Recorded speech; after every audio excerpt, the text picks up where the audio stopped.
नमो अरिहंताणं नमो सिद्धाणं नमो आयरीयाणं नमो वज्रायाणं नमो लोय सव्यसाहूणम् एष सुरासुरमणुसिं वन्दितं धोदघायिकं मलं प्रणमामि वड्डमाणं तित्थं धम्मस्य कर्तारम्।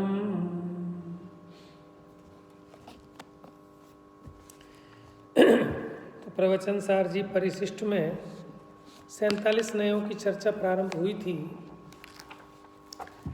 देखिए, जिनवाणी को समझने के लिए नयों का ज्ञान परम आवश्यक है। उसके बिना आपको उसकी भावभासना नहीं होगी, क्योंकि वस्तु तो अनंत धर्मात्मक है, लेकिन शब्द सिर्फ संख्यात हैं। तो संख्यात शब्दों के द्वारा अनंत धर्मों को कहना है तो बड़ी मुश्किल है।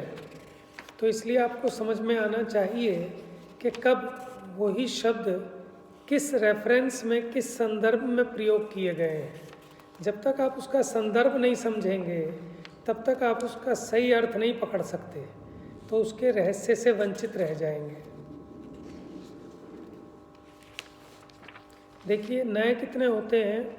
मूल में तो नए दो होते हैं, निश्चय व्यवहार अथवा द्रव्यार्थिक पर्यायार्थिक।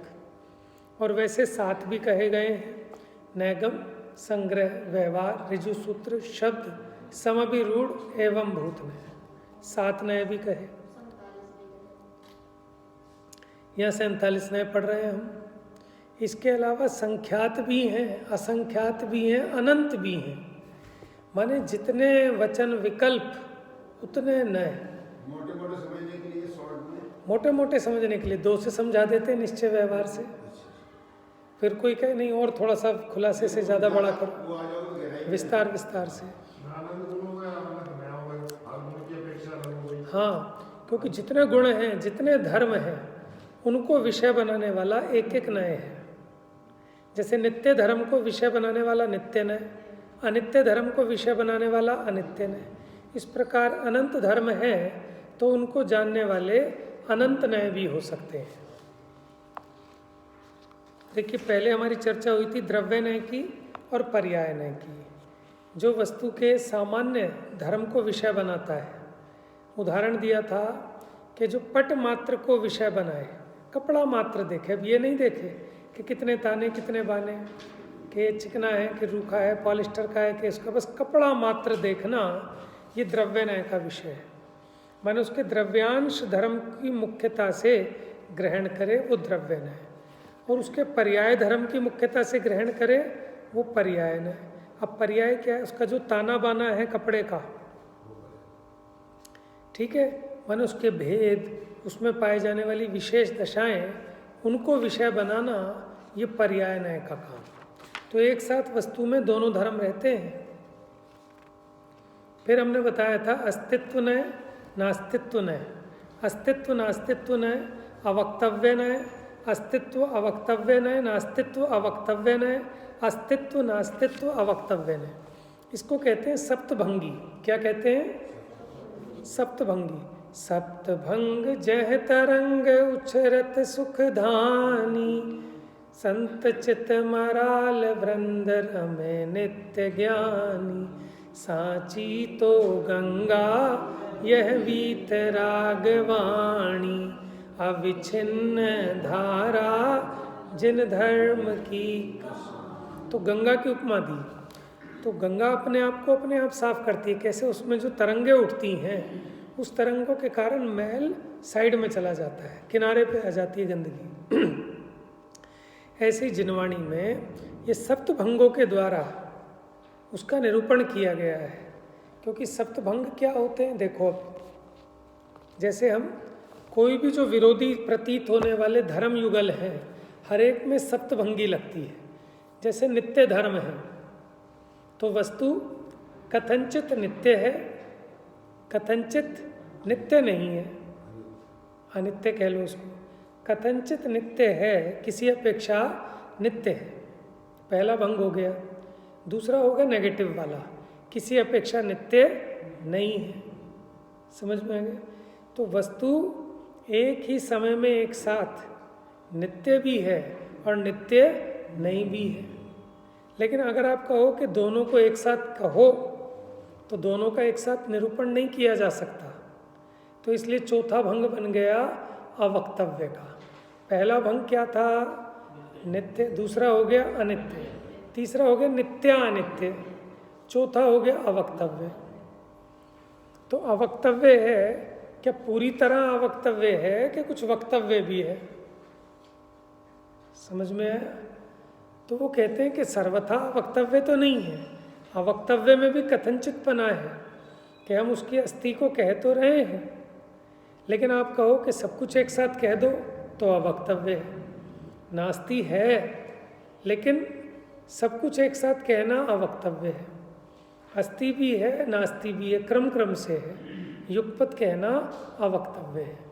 तो पहले 3 बोल वक्तव्य की अपेक्षा कि जिनको कहा जा सकता है, बाद के 4 बोल अवक्तव्य की अपेक्षा। अवक्तव्य में एक बात और कहनी है कि वस्तु खाली वचन गोचर ही नहीं है, वस्तु तो अनुभव गम्य है। वचनों से तो आप कुछ ही कह सकते हो, तो किसी अपेक्षा उसके बारे में कहा जा सकता है, किसी अपेक्षा नहीं कहा जा सकता। जैसे हम स्तुति में पढ़ते हैं, जिनके गुणों के कथन में गणधर न पावे पार है, कि गणधर भी भगवान के गुणों को नहीं कह सकते। तो फिर क्यों कह रहे हैं कि कुछ कह सकते हैं, सब कुछ नहीं कह सकते। जैसे एक व्यक्ति खड़ा हुआ, मानो किसी की विदाई थी, तो उस पर बोलना था कि साहब ये इतने अच्छे हैं, इतने अच्छे हैं कि इनकी अच्छाइयों के लिए हमारे पास कहने को शब्द ही नहीं है। तो लोग बाग तालियां बजा देते हैं। अब बताओ उसने उनकी प्रशंसा में कोई शब्द कहे कि नहीं कहे? किसी अपेक्षा उसने कहा और किसी अपेक्षा उसने कहा कि शब्द ही नहीं है, मैं क्या कहूँ। ये कह के भी उसने कुछ तो कह दिया ना, कि इनकी महानता तो बता दी ना। तो इसलिए वस्तु में अनंत धर्म है और वो अनंत धर्म कहे नहीं जा सकते, लेकिन उसके बारे में कुछ भी नहीं कहा जा सके ऐसा नहीं है। इसलिए वो वक्तव्यपना भी कथनचित है और कथनचित अवक्तव्यपना। अब सब में लगा लगा के देखेंगे। जैसे आत्मा में एक धर्म है सत, तो पहला कहेगा सत है, दूसरा कहेगा नहीं है। तो सत नहीं है को क्या बोलेंगे? असत बोल देंगे। समझ में ना? पहला कहता है, दूसरा कहता है नहीं है, तीसरा कहता है भी और नहीं भी है, लेकिन अपेक्षा अलग अलग है।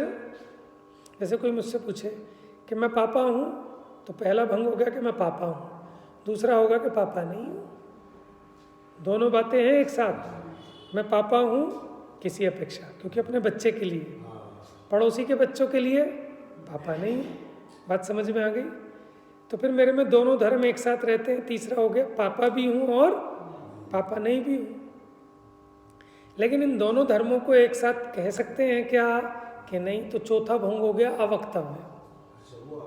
वो अवक्तव्य हो गया कि दोनों धर्मों को युगपत नहीं कहा जा सकता, एक एक करके कहा जा सकता है कि आप इसकी अपेक्षा तो पापा हो, लेकिन इसकी अपेक्षा पापा नहीं हो।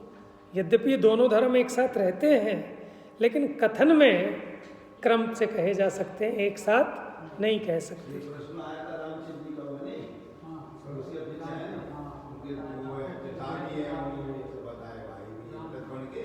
हाँ हाँ, तो अनंत धर्म है, लेकिन कहने में क्रम पड़ेगा। तो क्रम से कहने के लिए उसी को कहते हैं स्यादवाद। स्यादवाद कहते हैं। अनेकांतवाद कहो, स्यादवाद कहो, एक ही बात है। वाद माने कथन करना, कथन करने की पद्धति। क्योंकि वस्तु ऐसी है, इसलिए आपको जो आप कह रहे हैं वो किसी अपेक्षा ही सत्य है, सर्वथा सत्य नहीं है। जैसे कोई कहे सीता माता ही है, तो ये सही नहीं है। किसी अपेक्षा माता है, किसी अपेक्षा बहन भी है, किसी अपेक्षा बेटी भी है, किसी अपेक्षा पुत्री भी है, किसी अपेक्षा पत्नी भी है। तो ऐसे अनंत धर्म है, लेकिन सारे एक साथ तो नहीं कहे जा सकते, इसलिए अवक्तव्य। एक बार में एक कह सकते हैं मुख्य करके, बाकी सब गौण। जब जिस हमको कहोगे वो मुख्य हो जाएगा। जैसे हमने सत धर्म को कहा, तो हमने पहला भंग कहा कथनचित सत है, तो इसलिए नयों की पद्धति के द्वारा हमें वस्तु को भेद करके उसके अंशों की तरफ से समझाना पड़ता है। अब लगा के देखो, सत असत में लगाओ, पहला हो गया तो हम उसके लिए कथनचित लगाओ या फिर स्यात लगाओ। स्यात माने कथनचित माने किसी अपेक्षा से, तो स्यात अस्ति, दूसरा हो गया स्यात नास्ति, तीसरा हो गया स्यात अस्ति नास्ति, चौथा हो गया अवक्तव्य, पांचवा हो गया स्यात अस्ति अवक्तव्य। स्यात अस्ति अवक्तव्य, अभी अवक्तव्य के चलेंगे ना। स्यात नास्ति अवक्तव्य, स्यात अस्ति नास्ति अवक्तव्य। देखो आपके पास को तीन चीजें हैं, अस्ति, नास्ति और अवक्तव्य। अब तीन का मेल बनाओगे तो 7 कॉम्बिनेशन बनते हैं इसके। कैसे बनेंगे? पहले अकेले अकेले बनाओ तीन, एक हो गया अस्ति, एक नास्ति, एक अवक्तव्य, 3 हो गए। अब दो दो वाले कितने बनेंगे? अस्ति नास्ति, अस्ति अवक्तव्य, नास्ति अवक्तव्य, बन गए। दो दो वाले 3 बन गए, सिंगल सिंगल 3 बन गए, दो दो वाले 3 बन गए, 6 हो गए।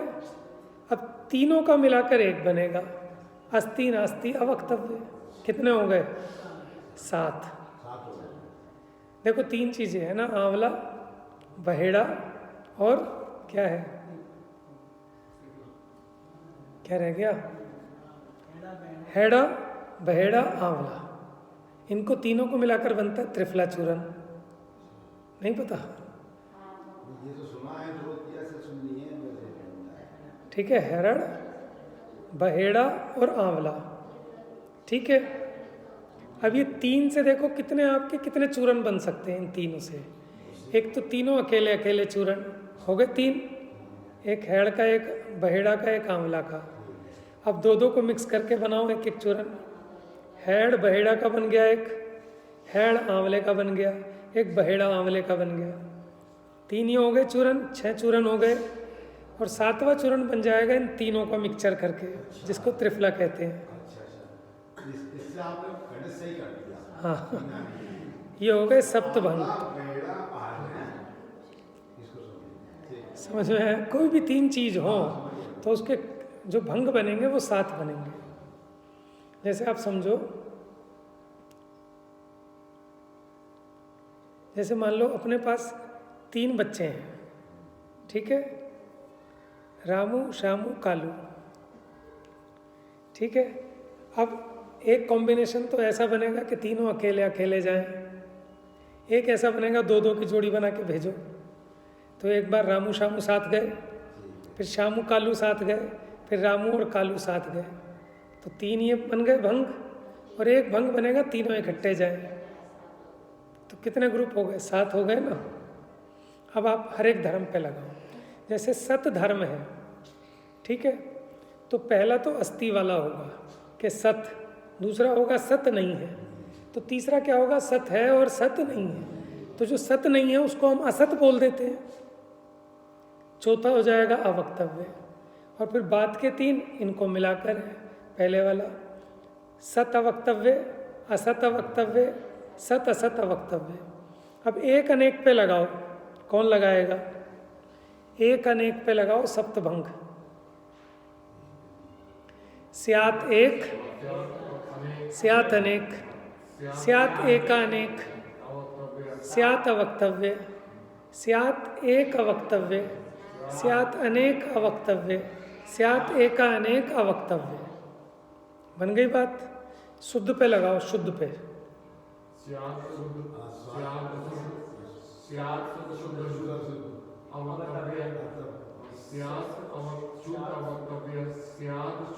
अशुद्ध अवक्तव्य। बात समझ में आ रही है? बन जाएंगे 7? अरे 2 ही तो है, एक है, दूसरा कहता है नहीं है, तीसरा कहता है भी और नहीं भी है। अब कहता है भी नहीं भी एक साथ बताओ। हाँ, तो चौथा हो जाएगा अवक्तव्य कि भैया अनुभव गोचर है, कहे नहीं जा सकते एक साथ। ठीक है ना? तो क्या है ही नहीं, कह नहीं सकते? नहीं है। 3 ऐसे हो गए, 3 जो जोड़े से बन गए, एक ऊपर तीनों का मिक्स वाला। ये जो बात के तीन अवक्तव्य के हैं, तो इसके उल्टे नहीं बन सकते वक्तव्य के? जैसे बताओ। उसका बना दे अस्ति वक्तव्य। जो सबसे पहले नंबर पे बोला था, सुनो एक मिनट, प्रश्न बहुत अच्छा है। प्रश्न क्या किया है? प्रश्न सुनो मम्मी।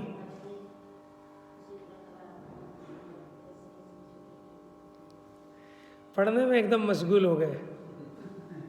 प्रश्न क्या किया अभी इसने? प्रश्न दोबारा दोहराओ भाई, सुनो जरा ध्यान से। ये जो बात के अवक्तव्य है ना, इसके पॉजिटिव भी तो हो सकते हैं। ये कह रहे हैं बाद के जो 3 भंग हैं वो अवक्तव्य वाले हैं, तो 3 वक्तव्य वाले और बना दो, 9 बन जाएंगे ऐसे। वो कह रहे हैं जो सबसे पहले आपको बताया ना हमने स्यात् अस्ति, तो वो वक्तव्य हो तो गया क्योंकि उसके बारे में बोल तो दिया हमने। बात समझ में आ रही है? इसलिए उसमें अलग से वक्तव्य लगाने की जरूरत नहीं है। तो जो पहले वाले 3 हैं वो ऑटोमेटिक वक्तव्य हैं, तभी तो हम कह रहे हैं स्यात् अस्ति, स्यात् नास्ति, स्यात् अस्ति नास्ति। अब उसकी कोई पूछे अस्ति है तो कैसी अस्ति है, कि भैया वो अवक्तव्य है, वो अनुभव गोचर है। स्यात् नास्ति है तो कैसी नास्ति है, कि हम सब कुछ नहीं कह सकते उसकी नास्ति के बारे में, वो अनुभव गोचर है। अस्ति भी है नास्ति भी है क्रमशः, तो हम कथनचित तो कह सकते हैं, सब कुछ तो नहीं कह सकते, अनुमान गोचर है, इसलिए अवक्तव्य है। ये बड़ा गहरा सूक्ष्म विषय है, लेकिन इतना ही आप समझ लोगे तो भी काम चल जाएगा। हाँ देखो, अगर आप या तो शुरू में लगाओ स्यात्, अगर स्यात् नहीं लगाया तो कथनचित लगाओ, कथनचित भी नहीं लगा रहे तो भी लगा लो।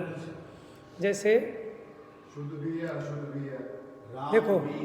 देखो सीता पत्नी भी है, सही है ना?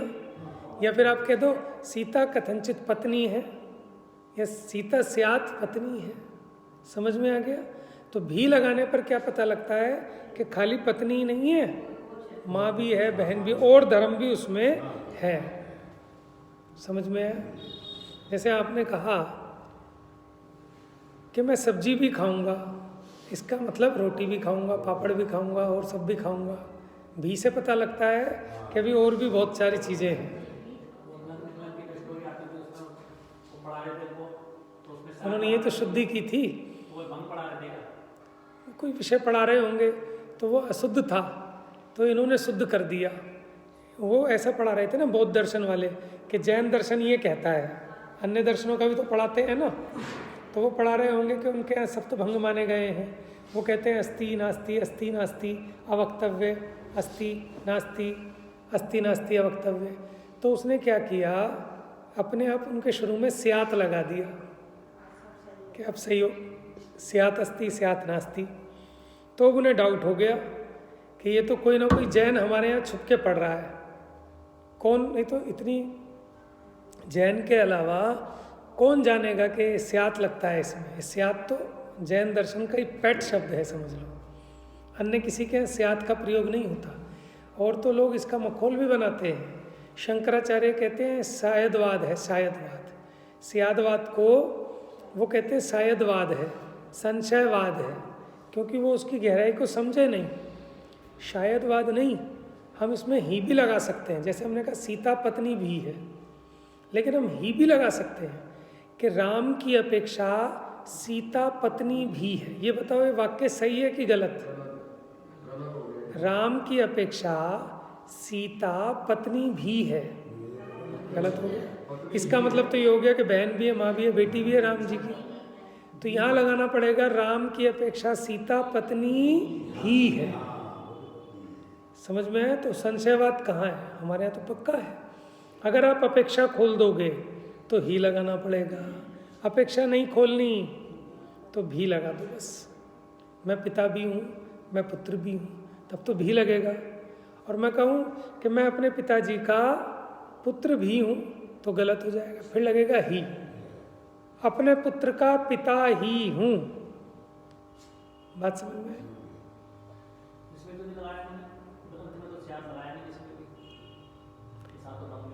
जब यह कह दिया कि अस्तित्व न, जब नय लगा दिया तो नय क्या होता है कि वो कथनचित किसी एक अपेक्षा से मुख्य गौण करके कथन करता है, इसलिए नहीं लगा रहे।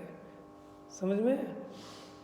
देखो, एक होती है नय सप्तभंगी, एक होती है प्रमाण सप्तभंगी। अभी चर्चा चल रही है नय सप्तभंगी की। ठीक है, मोटा मोटा ये विषय समझ में आ जाए। इसमें ये विषय बहुत ज़्यादा, इसका खुलासा पढ़ने में अपने को नहीं मिला या हम नहीं पढ़ पाए, हमें नहीं दिखा। ठीक है, लेकिन कम से कम एक मोटा मोटा ज्ञान हो जाए कि वस्तु अनंत धर्मात्मक है और परस्पर विरुद्ध धर्म युगल है, उनमें सप्तभंगियाँ लगती हैं।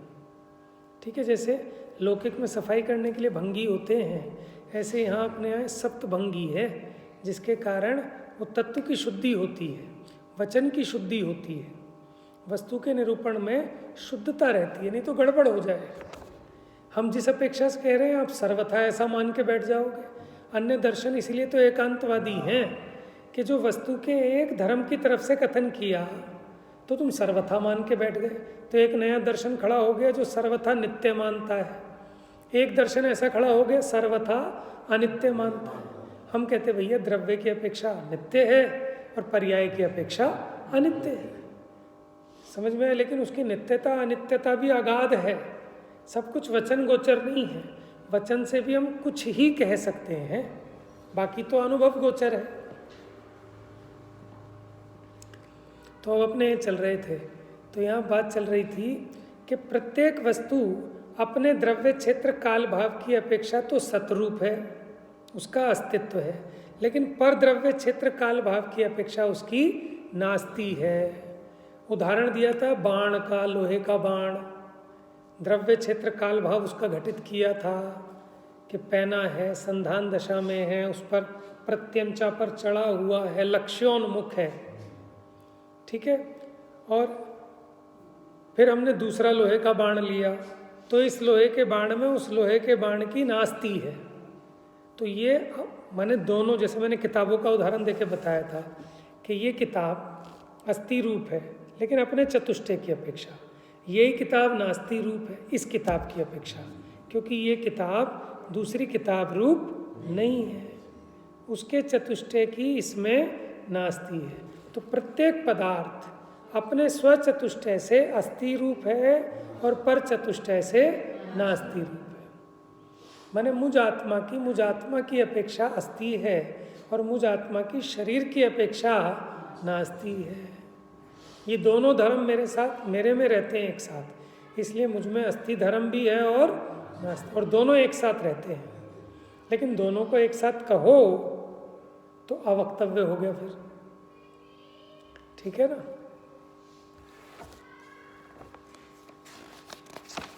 तो जैन दर्शन अगाध है, आपको महिमा आएगी सर्वज्ञ भगवान की कि इतना गहरा ऐसे ऐसे सिद्धांत दे दिए कि हाथ पे रखे हुए आंवले के समान आपको वस्तु का स्वरूप स्पष्ट दिखेगा।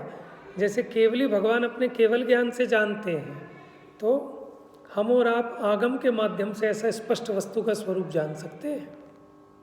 समझ में आया?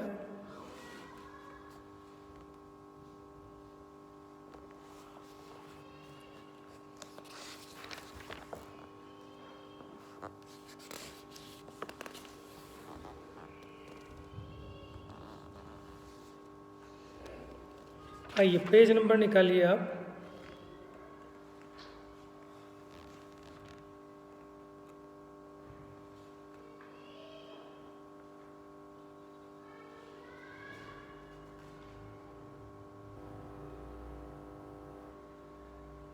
पेज नंबर 519 डॉक्टर साहब वाली प्रवचन सार जी की टीका है।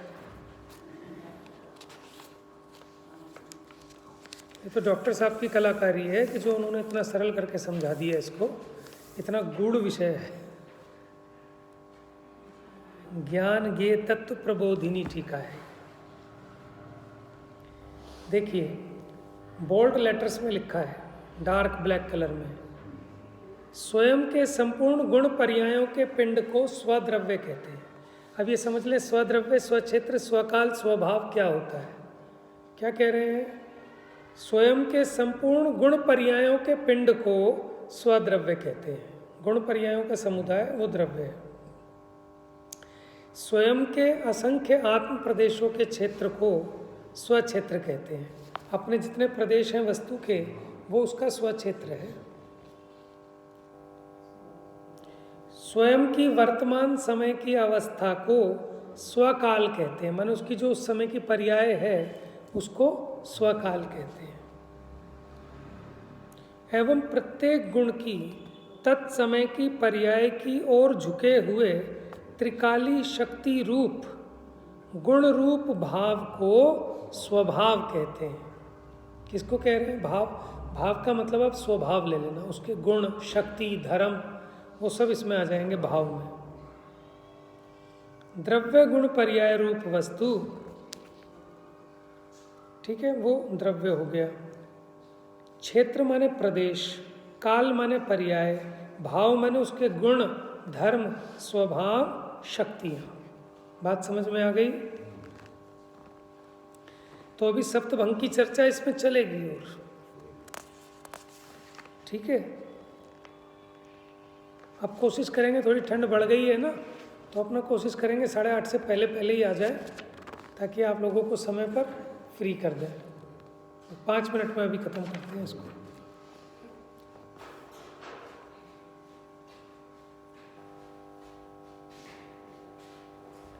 देखिए उससे अगला पैराग्राफ। जिस प्रकार लोहोमयपना तीर का स्वद्रव्य, हमने कहा था ना लोहोमय बाण, तो वो लोहोमयी है, ठीक है, ये उसका स्वद्रव्यपना है, माने लोहा ही है वो बाण। उसी प्रकार गुण पर्याय मयपना भगवान आत्मा का स्वद्रव्य, गुण पर्यायों का समुदाय वही तो द्रव्य है। जैसे डोरी और धनुष के बीच में रहा हुआ तीर का आकार, वो तीर का स्वक्षेत्र है, उस बाण का स्वक्षेत्र है, उसका जो आकार है। उसी प्रकार अपने जिन असंख्यात प्रदेशों में भगवान आत्मा रहता है, अपने वो असंख्यात प्रदेश क्या है? अपना स्वक्षेत्र है।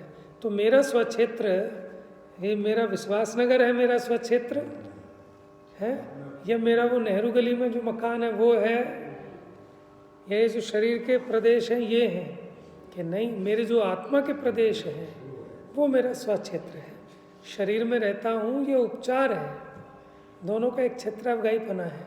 आकाश के जिस क्षेत्रों में मेरे प्रदेश हैं, उन्हीं क्षेत्रों में शरीर के प्रदेश भी हैं। इसको कहते हैं एक क्षेत्रावगाह। एक क्षेत्रावगाही होने पर भी शरीर का एक परमाणु मुझ आत्मा के प्रदेश रूप नहीं होता। हाँ, दूध और पानी एक गिलास में मिक्स है, सब कुछ है, लेकिन फिर भी दूध पानी रूप नहीं हुआ, पानी दूध रूप नहीं हुआ। अगर हो गया होता तो क्या होता? आधा गिलास पानी, आधा गिलास दूध मिलाया, एक गिलास दूध बन गया कि नहीं बना? अगर बन गया हो ना, तो फिर इस एक गिलास दूध में एक गिलास पानी और मिलाओ, 2 गिलास दूध बन जाना चाहिए। फिर 2 गिलास दूध में 2 गिलास पानी और मिलाओ, 4 गिलास दूध बन जाना चाहिए। लेकिन पकड़ा जाता है तो पानी पानी है। समझ में आया? यहाँ जो अस्तित्व न्याय और नास्तित्व न्याय की बात चली थी ना, तो उसमें कहा था प्रत्येक वस्तु अपने स्वचतुष्टय की अपेक्षा अस्थि रूप है। तो स्वचतुष्टय के लिए लोहे के बाण का उदाहरण दिया, तो उन्होंने कहा लोहोमय बाण, ये हो गया उसका स्वद्रव्य, लोहोमय होना। ऐसी प्रत्येक वस्तु अपने गुण पर्यायमयी है, ये उसका स्वद्रव्य है। फिर उन्होंने क्या कहा था कि वो धनुष और डोरी के मध्य में स्थित है, तो उसके मध्य में स्थित जो उसका आकार है बाण का, वो उसका स्वक्षेत्र है। ऐसे ही आत्मा के जो प्रदेश हैं, असंख्यात प्रदेश, ये इसका स्वक्षेत्र है। फिर तीसरा कहा था संधान दशा में उसकी कैसी दशा है, कैसी पर्याय है, कि संधान दशा रूप है। तो ऐसा अवस्था ही, पर्याय ही उस वस्तु का स्वकाल है। जिस तरह निशान के सन्मुख रहने रूप जो तीर का भाव है, अब वो कैसा है? लक्ष्योन्मुख, उसका भाव कैसा है कि अपने लक्ष्य की तरफ है, तो उसका भाव बता रहे हैं तीर का। उसी प्रकार तो वो तीर का भाव है, उसी को स्वभाव। देखो स्वभाव ना 2 चीज़ों से मिलकर बना है, जैसे स्व द्रव्य, स्व क्षेत्र, स्व काल, स्वभाव, यानी अपना भाव, अपना द्रव्य, अपना क्षेत्र, अपना काल। ऐसे पर द्रव्य, पर क्षेत्र, पर काल, पर भाव। उसी प्रकार समय समय की पर्याय रूप से परिणमित होने की शक्ति रूप जो भाव है, माने वस्तु में एक भाव है ना, जिसके कारण इसमें पुरानी पर्याय का व्यय होता है, नवीन पर्याय का उत्पाद होता है, और हर एक पर्याय में कैसा प्रकाशन होगा, कैसे गुण की खिलावट होगी, ठीक है ना, कैसा इसका ज्ञान दर्शन होगा, ये सब उसका अपना स्वभाव है आत्मा का। इस प्रकार भगवान आत्मा अपने गुण पर्यायों के पिंड रूप स्वद्रव्य से, आत्मा का क्या हो गया स्वद्रव्य, कि गुण पर्यायों का समुदाय वो मेरा स्वद्रव्य है, अपने असंख्यात प्रदेशी स्वक्षेत्र से, वर्तमान में वर्तती पर्याय रूप स्वकाल से, और शक्ति रूप स्वभाव से अस्तित्व धर्म वाला है। तो प्रत्येक वस्तु अपने स्वयं के द्रव्य क्षेत्र काल भाव से उसकी सत्ता है, उसका अस्तित्व है, उसकी सत्ता पर के कारण नहीं है, पर से तो उसकी नास्ती है। तो इसमें चार बातों की चर्चा चल रही है, क्योंकि वस्तु के अस्तित्व के बारे में जब भी कोई शंका खड़ी होती है, जिज्ञासा खड़ी होती है, तो उसमें चार पॉइंट खड़े होते हैं आपके, कौन, कहाँ, कब और क्यों। क्या कहा?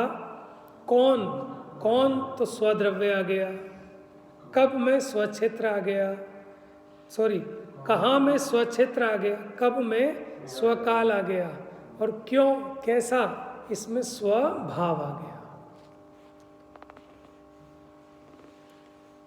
तो वस्तु के माने उसकी अस्तित्व की सिद्धि के लिए इन चार बातों का ज्ञान बहुत आवश्यक है। माने कोई आपसे कहे मैं आपसे मिलना चाहता हूँ, तो आपको यही बात खड़ी है, कौन मिलना चाहता है, कब मिलना चाहता है, कहाँ मिलना चाहता है, क्यों मिलना चाहता है, समझ में आया? शादी का भी कार्ड आए तो उसमें चार इन्फॉर्मेशन चाहिए ना, कौन की शादी है, कब है, कहाँ है, और क्या है, शादी है कि सगाई है कि मरना है कि जीना है कि बर्थडे है, समझ में आया? और कैसा है, कि भोजन भी है उसमें साहब, ये भी है वो भी है। तो हर एक चीज़ के जानने के लिए ये चार बातों से उसके अस्तित्व का ज्ञान होता है, द्रव्य, क्षेत्र, काल, भाव।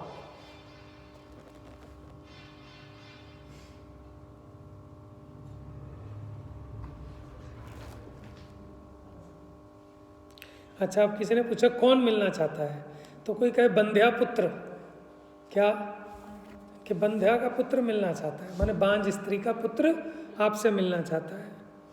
तो फिर आप क्या कहोगे, क्यों मजाक करते हो, कि जो है ही नहीं, जिसका अस्तित्व ही नहीं है, ठीक है, उनसे कैसे मिला जा सकता है। अब कोई कहे कि नहीं नहीं आपसे सीमंदर भगवान मिलना चाहते हैं, तो आप कहोगे कि ठीक है, उनके सत्ता तो है उनकी, लेकिन इस क्षेत्र में नहीं है, यहाँ कहाँ है, वो तो विदेशी भगवान है, विदेश क्षेत्र के हैं, अपने भरत क्षेत्र में तो है नहीं। समझ में आ रही है बात? मिलना चाहते हैं तो भगवान भी नहीं है। ये तो है ही बात है, क्योंकि वो तो रागी व्यक्ति का काम है। देखो, हाँ, पर इस क्षेत्र में जब वे है ही नहीं, तो फिर उनसे मिलना कैसे संभव है?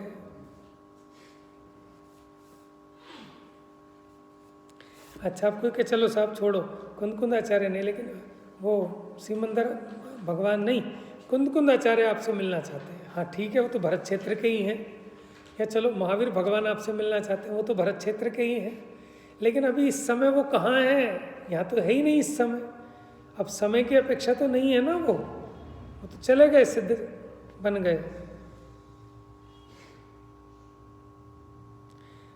अब कहें कि चलो साहब ठीक है, महावीर भगवान नहीं, लेकिन नरेंद्र मोदी आपसे मिलना चाहते हैं, तो नरेंद्र मोदी यहाँ हैं भी, इस क्षेत्र में भी हैं, इस काल में भी हैं, लेकिन अब आपका प्रश्न खड़ा होगा, मेरे से क्यों मिलना चाहते हैं? क्या बात हो गई? ठीक है, मेरे से कोई गलती तो नहीं हो गई। तो क्यों वाला प्रश्न भी खड़ा हुआ कि उनका क्या भाव है, किस भाव से मिलना चाहते हैं। इस प्रकार मिलने वाले व्यक्ति, मिलने का स्थान, मिलने का समय और मिलने का प्रयोजन स्पष्ट हुए बिना मिलना संभव नहीं हो सकता। ऐसे ही स्वद्रव्य क्षेत्र काल भाव रूप स्वचतुष्टय के स्पष्ट हुए बिना वस्तु का स्वरूप स्पष्ट नहीं होता, वस्तु का अस्तित्व ही सिद्ध नहीं होता। स्वद्रव्य क्षेत्र काल भाव रूप स्वचतुष्टय ही भगवान आत्मा का अस्तित्व है। इसी बात को नयों की भाषा में अगर कहा जाए तो कहा जाता है कि अस्तित्व नय से भगवान आत्मा अस्तित्व वाला है, नास्तित्व नय से भगवान आत्मा नास्तित्व वाला है। मतलब नय की अपेक्षा निरूपण किया जाता है, वो देखने का नजरिया, उसको कहते हैं नय।